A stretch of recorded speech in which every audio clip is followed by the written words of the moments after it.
Hello, welcome to yet another video of Acharya Nidana Academy. In this particular video, we are going to discuss the concept of Vyanjaka Hetu. So before going to the description, we need to know about why knowing the Vyanjaka Hetu or knowing the Hetu is essential in the uh, current study of Roga Nidana. First of all, to know the exact pathology happening in the body. So what actually exact pathology means what? Suppose if the person is having the entry of the pathogen in the mouth, naturally we are going to get the symptoms related to mouth, esophagus, stomach, small intestine, large intestine as the time passes. So depending upon the nature of presenting complaints, we can able to predict the possible source of the pathogen in the body. Similarly, if the person is having the exposure of the etiological factor through the respiratory passage, symptoms we are going to get in the nose, nasal cavity, nasopharynx, then larynx, trachea, bronchi, and alveoli. If the person is having the exposure of the etiological factor in the urethra, the person may have the symptoms in the urethra, urinary bladder, ureter, and kidney.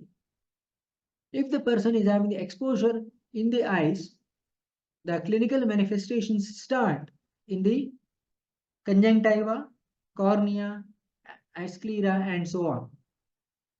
If the person is having the exposure in the ears, the clinical manifestations start in the pinna, then external auditory canal, then the tympanic membrane. So likewise, depending upon the source of the entry of the pathogen, we can able to predict the exact pathology happening in the body. The second point, that is to predict the prognosis of the disease process. What do you mean by prognosis?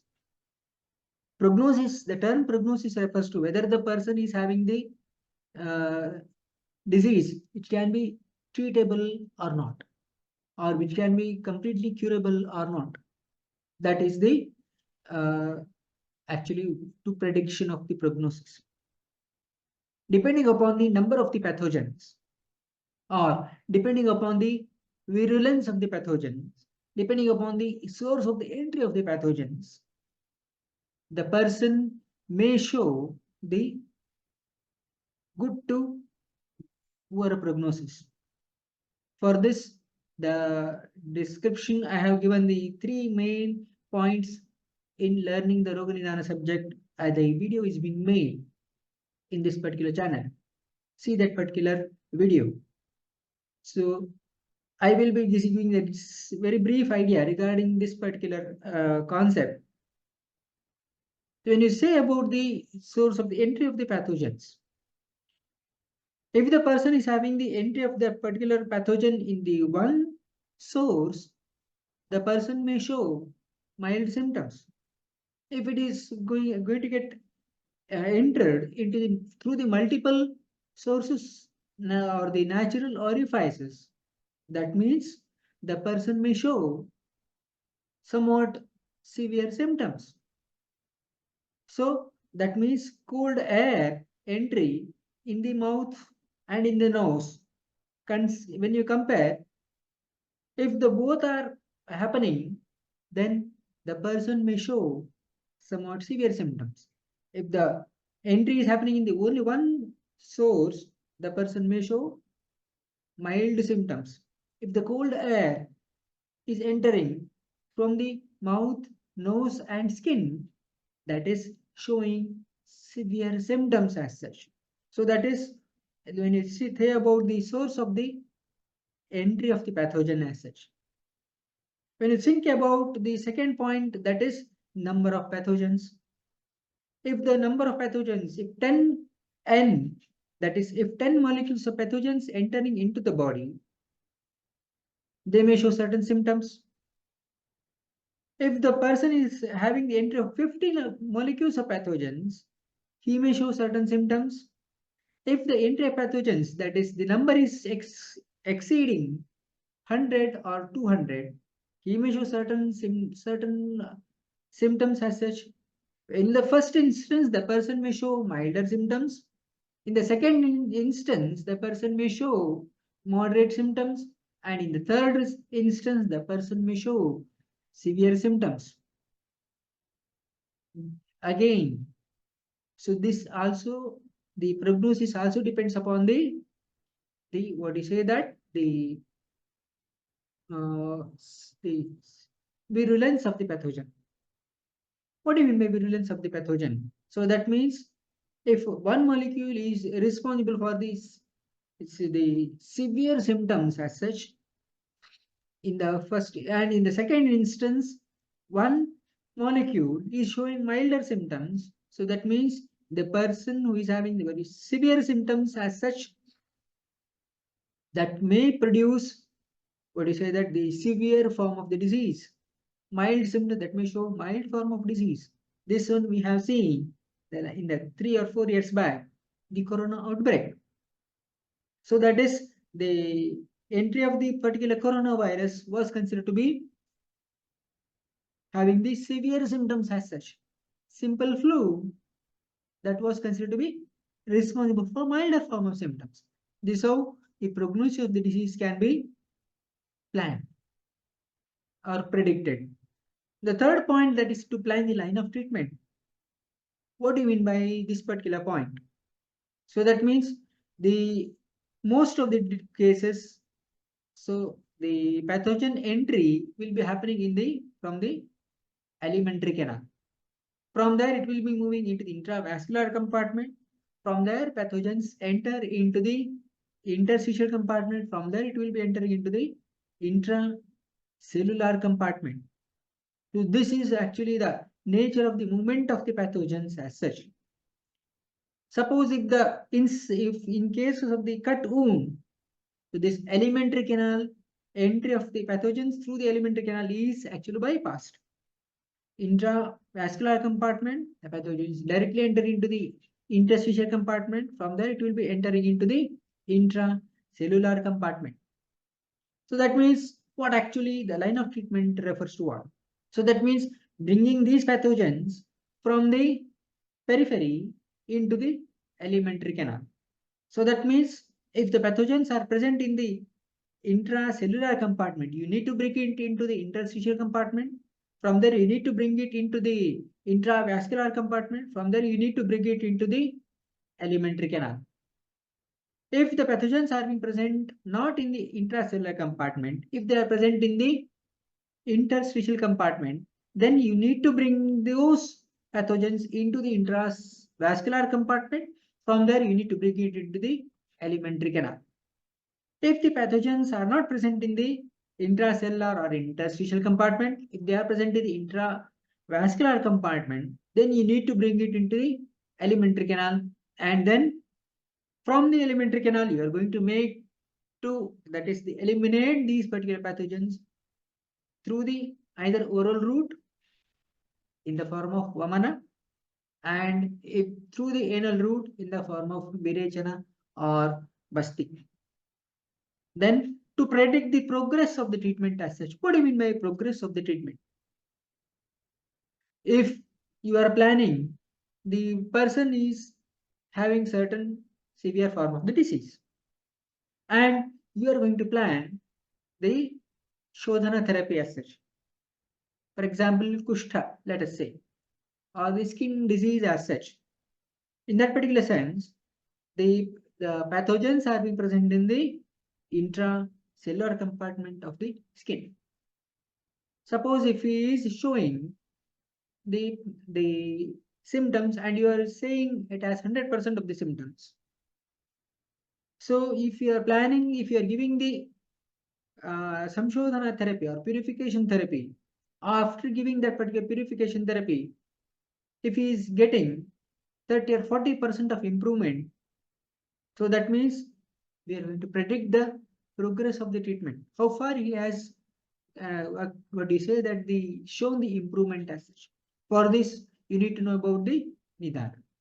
So Nidana, why we need to know about it? The first and foremost thing, the Sushruta says, Sankshepatāh kriya yogo Nidana parivarjana.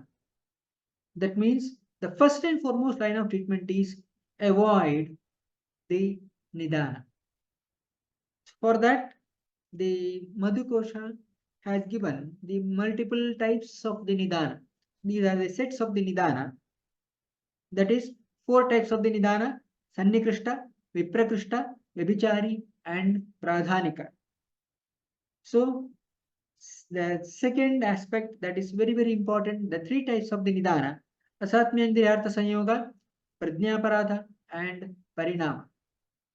And again, 3 types of the Nidana: Asat, that is the Dosha Hetu, Vyadhi Hetu, and Ubaya Hetu.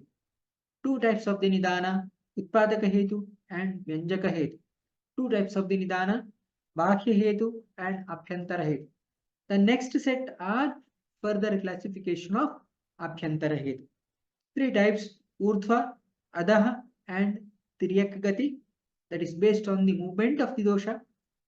Again, 3 types: Shakha, Oshtha, and Marmasti Sandhi, that is the presence of the pathogens in the either in the alimentary canal or in the intravascular compartment or in the interstitial compartment or in the intracellular compartment. So that is depending upon the site. Then again, 3 types of the Nidana: Vriddhi, Sthana, and Kshaya. So these are related to the increased Lakshana, that is the symptoms are being manifested in the individual due to the increase of the dosha in the body. Kshaya, that is decrease of these particular dosha in the body, and Sthana, that means normal functioning of these particular dosha in the body. Again, 3 types: Chaya, Prakopa, and Prashama.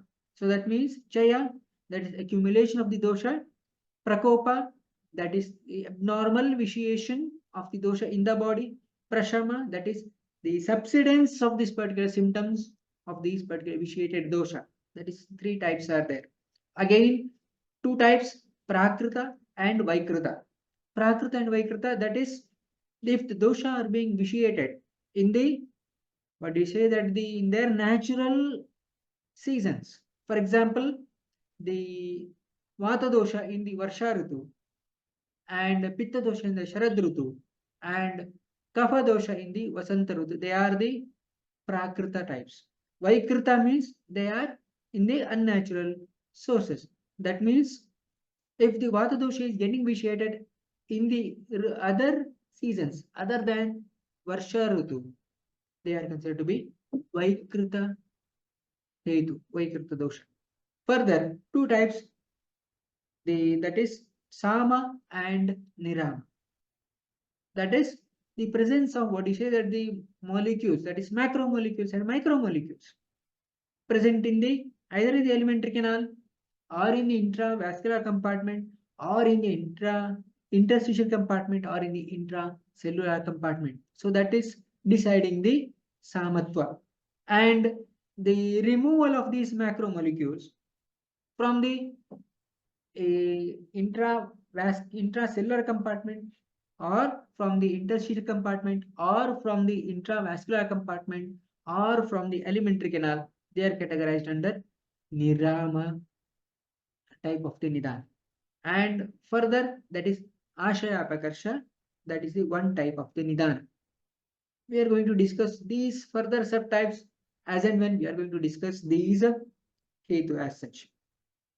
These types of the Nidana. Coming to the concept of Vyanjaka Hetu. What actually Vyanjaka Hetu means what? They are nothing but the triggering factors. Vyanjaka, that is Preraka Ityartaha. It is the description. Preraka means it is the provocating factor or triggering factor. So that is actually depending upon the nature of clinical manifestation.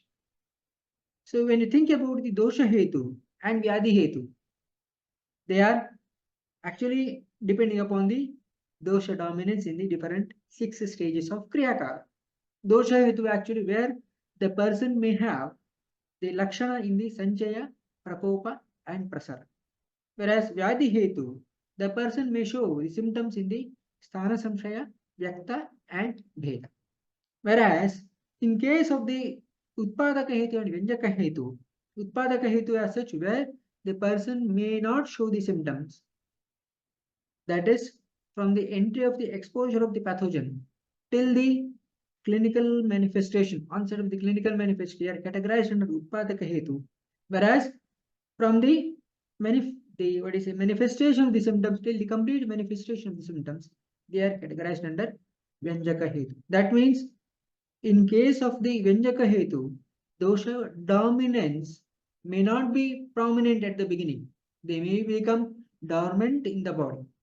This is being explained in the context of the Madhukosha commentary that we are going to read this and then we are going to split that particular shloka. So that shloka goes like this: Sa eva utpadaka vyanjaka bhedat cha dvidha तत्रोत्पादको यथा हेमन्तजो मधुररसः कफस्य व्यञ्जको यथा तस्यैव कफस्य व्यञ्जको वसन्ते सूर्यसन्तापः इति भट्टार हरिचन्द्रः. Further, स एव उत्पादक व्यञ्जक भेदात् च द्विधा तत्र उत्पादको यथा हेमन्तजो मधुररसः कफस्य व्यञ्जको यथा तस्य एव कफस्य व्यञ्जको वसन्ते सूर्यसन्तापः इति भट्टार हरिचन्द्रः. Bhattar Harichandra is a commentator of Charaka Samhita. The name of the commentary was Charaka Nyasa. So that is saying that is sunlight of the Hemanta Rutu. So that is actually resulting in the kapha dominant diseases in the Vasanta Rutu. So Vyayama done in the Grishma Rutu, that is exercise done in the summer season, that is leading to the Vata dominant diseases in the Varsha Rutu. So Vyayama, if a person does Vyayama in summer season, what actually happens is the person may have either hypovolemia or electrolyte imbalance. Further, the person may have nutrient deficiencies also. That means carbohydrate depletion, fat depletion and protein depletion along with the water depletion as well as electrolyte depletion. So that is resulting in the Vata dominant diseases in the rainy season. Apatarpana line of treatment. So that is where you are going to give the treatment wherein the nutrient depletion is happening. If you are giving in the summer season, naturally the person may show Vata dominant disease in Varsha Rutu. Whereas if the person is consuming Ushna Virya Yukta Ahara, such as the green chili or red chili or otherwise alcohol, etc., that is that too in the Varsha Rutu, the person may show the symptoms of a Pitta dominant diseases in the Sharad Rutu. Certain other examples, that is the exposure to dust, smoke, etc., or cold air in the autumn, the person may have the triggering factor, that is the flare up of what you say that the symptoms of bronchial asthma or tamaka shwasa may occur. Application of oil in the patient of Amavata may show worsening of the symptom, that is the joint pain is going to worsen after the administration of the the abhyanga or the oleation, oil application to the joint. So these are the different examples for the Vyanjaka Hetu. So the take home message from today's discussion is Vyanjaka Hetu, they are categorized under two types of the Hetu, that is Utpadaka Hetu and Vyanjaka Hetu. Utpadaka Hetu is the one which is responsible for the gradual increase of abnormal dosha in the body, whereas Vyanjaka Hetu is the one which is actually responsible for the provocation of the symptoms in the body. This is actually based on the development of a Lakshana in relation to the progression of the symptoms. Whereas as per the current understanding, this particular Vyanjaka Hetu, which is considered to be Vyanjaka Preraka Ityarthaha, that is considered to be as a triggering factor or provocating factor. That's all for today, dear ANA members. So what are the major key takeaways from today's discussion? Mention in the comment box below. What would be the video that you would like to hear in the coming session? The one video mentioned in the comment box below. And if you are liking this particular video, then put a thumbs up and spread this particular video to the maximum number of true Ayurveda learners, so that we can make a huge movement out of this particular small message. That's all for today. Thank you.